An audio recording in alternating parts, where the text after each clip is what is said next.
What is up, my ninja? Shinobi here with another World of Warcraft Warlords of Draenor expansion video for you guys. Now, in the last video, I did cover kind of an intro of the expansion, Warlords of Draenor, talking about some of the things I liked about it, some of the things I didn't, and I did talk briefly about Garrisons, and I had a lot of messages for people messaging me, pretty much asking to show off my garrison and what it is I've done in it so far, maybe give a couple tips here and there and kind of direction I'm going with it, and maybe also a preview of my hunter as it is right now.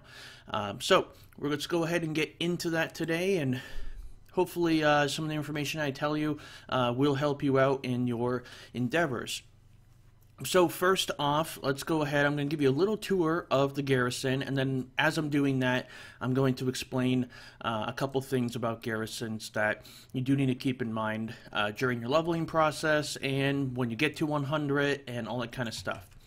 So I have a level 3 garrison. As you can see, it is the big one, and it does give you quite a lot of options. So I'm going to just kind of walk through here a little bit as I explain these garrisons and everything like that. By the way, this mount is the Corehound mount. I talked about it a little bit in the last video, so the annotations there, you can check that out for more stuff about my intro and all that. This right here to the right is the garrison cache. So collects resources for you, extra resources that you get that you didn't get right away. You grab those there. So check that every once in a while. So when you are leveling in Warlords of Draenor, you're going to be introduced to the garrison pretty quickly. And with this garrison, you're obviously going to have a level 1 one to start off with. And it's a lot smaller than this, and they change and they grow bigger, and you can have more buildings as things start expanding. Now, these things do cost resources to have buildings, to upgrade your garrison, to do a lot of stuff within your garrison, even do missions for follower missions and everything like that. And also, you can get the XP potion at level 91, I believe, that gives you 20% increased experience for 1 hour, and that costs 100 resources. So right now I have 619 resources, but I've also spent quite a lot, and I use those potions as well from leveling from 91 to 100. If you do that, keep in mind when you reach level 100, you are going to have less resources, so you're going to be slower onto building up your garrison. So you have to kind of make a choice. Do I want to get to 100 faster, or do I want to build up my garrison quicker when I do get to level 100? Keep that in mind. One way of getting some garrison resources is killing rare mobs. You will get those. You can also open special boxes and stuff, like special things around the world in Draenor that will give you some resources. And so get this add-on right here that I have. You can see it right here. It's called Rare Finder. I'll put a link to it in the description below. It's a great way for building up garrison resources as well as many other things. So I'm going to show you a couple of those things that I used for that. This over here is a lumber mill. And at the lumber mill, it is currently level 2. It is almost level 3 though. If you look at my achievements here, you can see in the garrisons and buildings, you go down to this one here, which is upgrading the mill. Now, when I place 75 work orders for the lumber mill, I will be able to upgrade it to level 3. A lot of the buildings, if not all of them, I'm not 100% sure, require you to do a certain amount of work orders or something within using that building to upgrade it to level 3. I'll show you guys how to upgrade any of them to level 2 in just a minute if you didn't know, but I think most people do know. So for me right now, I'm at 67 out of 75. Getting there right now. And pretty much how it works is you're going to collect timber, so chopping down trees around Draenor, which is these right here, and you're going to come to this guy and you're going to say, hey, I would like to place some orders, and you place some work orders, 10 for each work order, and they do take time to go through, but you do get, as you can see there, sometimes Apex crystals, and also you can get the garrison resources, which I got 20 for just one thing right there. So now I can go here and put another order in and let it go. So it does take a little while to go through and all that. Now, as you upgrade these buildings, you also get more additional perks and things like that. I did get this guy. He's a follower that works for the lumber mill here.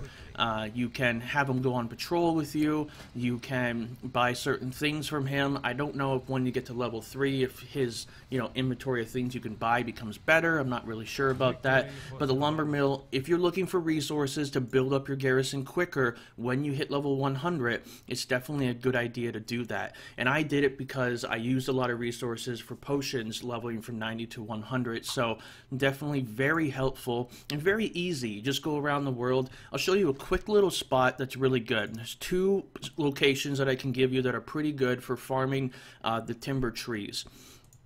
In Gorgon, around this area right here, you just run around this mountain. There are quite a lot of the trees there for chopping those down. You'll get about 200 in like 10 minutes. It's really quick. And then also, you can go to Nagrand here, and I'd probably fly down to about this location and just run around this area here. Maybe go up a little bit this way. Just try and stay along the tree line. And you can actually use the mount that you got from questing, where you can actually stay mounted while you're looting the tree stuff. So it's it's faster farming, but Nagrand is a very popular place to go, so keep that in mind. And like I said earlier about farming resources, these have the skull crossed out here because they're rare mobs that I killed already. So the first time you kill them, you will get the resources off of that. So let's move on and look at some of the other stuff that I have here. So right here we have the next building here that I want to talk about, and that is the barn. And it is used for helping out with leatherworking, getting you some materials. What you will get with the barn is you'll get this right here. You get a trap. And what you do is you aggro a mob and certain types of mobs, because you can only do certain ones, and I'll show you like how it scales up and stuff when we look at the architect thing. But you get like leather and fur and meat and things that help you out with leatherworking. So right now, most of my buildings are pretty much helping me out with professions and also gathering resources for garrisons. Now you can change things later on. It does cost you resources to do that, but if you want to do PvP later, then you can switch up for some more PvP related stuff and things like that. But let's move on to the next area here, and this is the tannery. It's a leatherworking thing to help me build up a lot of these here, the burnished leathers. Now, I've spent quite a few of them already on crafting certain things, but these are very useful for crafting many things with leatherworking. For instance, I have 640 bracers I can make. I can sell those or use them or whatever, and yeah, so I can make those. It does cost quite a bit of burnished leather, but this is a great way to build up that leather because you have your daily thing, and that pretty much, you get a few of those in your daily thing, but these are going to build it up much faster with that. So that's why I use this stuff here, and you have a couple different things in here. So you have like different things you can buy through the leatherworking thing through here, and then you have things you can buy over here, and then you have the Goblin Girl for setting work orders. So I do have some going right now, and you can manage all your work orders and missions and stuff obviously right here. If you didn't know that, maybe you're new to the game or something like that. So this one is a level 2 and it still needs to be upgraded more, so working on that. This one right here is the salvage place. Now a salvage place is not, you don't have to have a salvage place, but I decided that I wanted to build one because what you get is certain special little things. So I will show you. When your followers go on missions, they have a chance to get salvage items and such from those missions that can help you with building up your followers, and I'll show you for instance of that. If you take a look at your follower thing, which I'll show you here, there's a 100% chance, so see the reward. This guy's almost level 100. Okay, just gold. Alright, so if you take a look at here, you can get certain things like you can get resources, you can get, robes, and I mean like different items and stuff. You can get XP, you can get gold, you can get certain items that you can equip to your followers, but if you want to speed up that process, you can do the salvage thing. Now, did I get one of them? No, I didn't for that mission, but you don't get it every single time. But if you look at some of my followers here, he's eye level 630 with 642 armor, 618 weapon, and the reason why he has these kinds of things, and so do my other ones. I think I have like 10 level 100s or something, is because I find this salvage stuff from their missions that they're on. They give you a little box, you run over to the salvage place, you open it up, and you get that stuff. You also get stuff you can vendor, stuff you can put on the auction house. So I can show you right here just kind of an overlook of the architect. So right here you can see the buildings that I have. Level 3 Great Hall, which I think costs 2,000 resources to do, so I wouldn't have been able to do it this quickly without the lumber mill, so that was very, very important. I still have a couple places that I can put in here, which I may soon, but I'm still deciding on what I want to do. Like I said, I have the barn here. I can assign a follower to speed that up, but I don't think I actually have one. Yeah, I don't have one right now that would go with it. There's a salvage yard here, and you can read a little bit about it. So at level 1, allows salvage to be occasionally recovered from missions. Level 2, increases the chance at recovering salvage from missions. In addition, you may now discover follower items in salvage, which is really great for that. So getting to level 2 quickly is really good. It only costs 300 resources to level that up.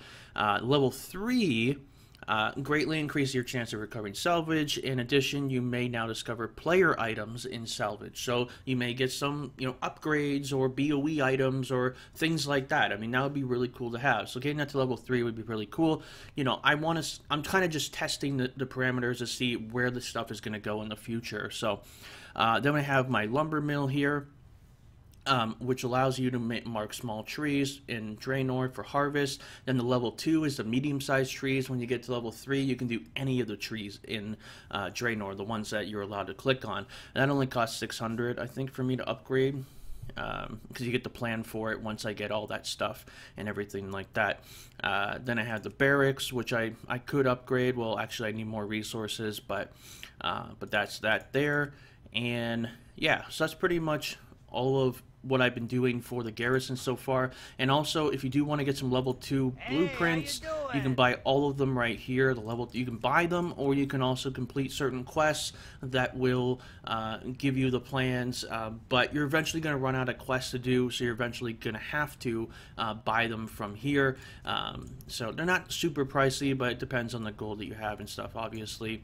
But that is pretty much it, guys. If you have any more questions about these garrisons, I'd be, definitely want to answer those for you. If you want a couple tips about follower missions, when you want to do follower missions every time they're up, obviously, because the more you complete, the more different missions you get into. You level up your followers. They can complete harder missions because you get these like 615 ones. This weapon that I have is a 630 weapon that I got from a follower mission. So I was like, I couldn't get the one in Heroic. I just tried over and over again to get it. It would never drop, and I finally just got this one from there. It doesn't have crit or multi-strike, but, obviously I'm going to upgrade this eventually. And I was going to do a quick overview of my gear, which I will do in just a second after talking about this.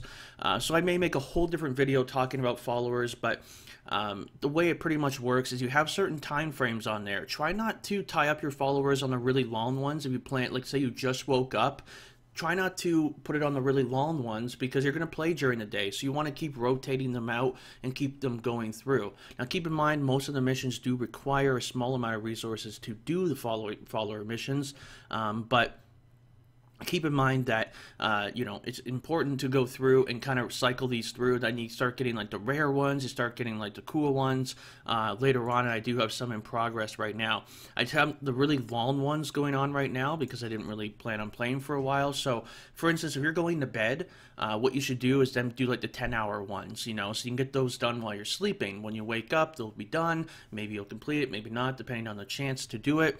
And when you're putting followers on missions, for instance, I'll show you right here, watch for these special symbols because certain followers have certain special symbols that will help them in certain situations. So right here, if I put both these guys on here, I'm looking at a 79% chance completion, and I get to level her up a bit. Even though she's lower level, if I put this guy here, it's at 83%. So try and play with the numbers, see what your best chances are going to be, and try to put, ideally what you want to do is you want to try to put the lowest level, not as good, follower into missions that will still get high results. So they level quickly, and you can save your best followers for the really hard missions. So keep that in mind when you're going through. And don't put any followers on missions until you look at each and every mission and then kind of map out how you want to do it. Because you really don't want to like put a certain follower on a mission and then be like, oh, he would have been really great on this mission. So keep that in mind when you're going through. It's a little bit of future sight into it for you, and yeah. And then you also do get your daily thing here for the Apex crystals, which I have to do still. So let's run through the gear real quick. I do the 640 helm from MC, the LFR thing, has a fire resist on there. I got the heroic 630 necklace that has the came with a socket, which is really cool. And then I have 630 shoulders, 630 cloak, 630 chest, 630 bracers, 630 weapon, 630 gloves, same for belt, same for pants, same for boots, the 680 ring for the legendary quest thing as you're doing it, so make sure you do that as soon as, I'll show you the guy that you get it from if you don't know. And then right here, the ring, these trinkets I'm so trying to upgrade. I've been trying for so long to upgrade these, that's why my eye level's a little bit lower right now, but hopefully I can get them upgraded. I really don't want to spend gold on like the BOE trinkets and stuff. But there is a guy when you hit level, I believe 98, there's like a fire elemental guy that walks through your town that'll start the raid quest for you. You get a 641 first, 681, and then a legendary one later on when raiding comes out. So this video is getting quite long, guys. I did want to break down a couple things. I know I didn't have enough time to talk about everything that I wanted to, but if you have any questions, put them in the comments below, and I will be doing way more videos about these garrisons because they go really in depth. There's so many things you can do, but my end result summary tip for you guys is kind of decide what you want out of your garrison and then kind of shape it that way, and you can always change things later, so keep that in mind. Anyways, my name is Shinobi, and until next time, thanks for watching.